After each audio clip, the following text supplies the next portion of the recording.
Ces Arabes viennent de l'État du Gujarat. Ce sont donc des Indiens et non des Arabes.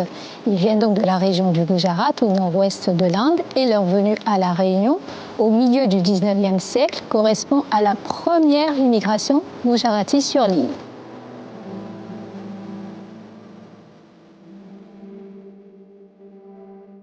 Au XIXe siècle, ces Gujaratis quittent leur terre d'origine puisqu'il y a une succession de sécheresses qui provoquent des famines et il y a également l'ouverture d'un marché économique dans les économies de plantation des territoires méridionaux de l'océan Indien.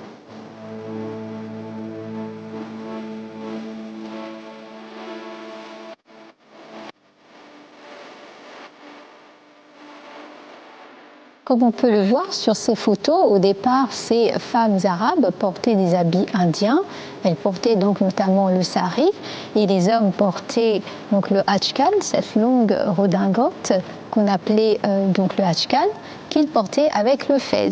Progressivement, on va se rapprocher d'un habit plus arabisé qui est plus représentatif aujourd'hui donc de l'habit que portent les Arabes de manière générale.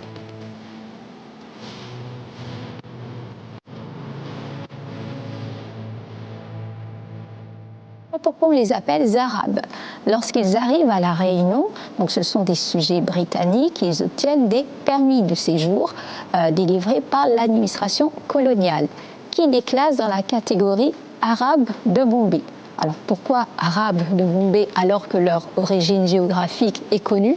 Eh bien tout simplement parce qu'à l'époque, arabe est synonyme de musulman. Donc le terme est resté et il existe toujours aujourd'hui dans sa forme créolisée.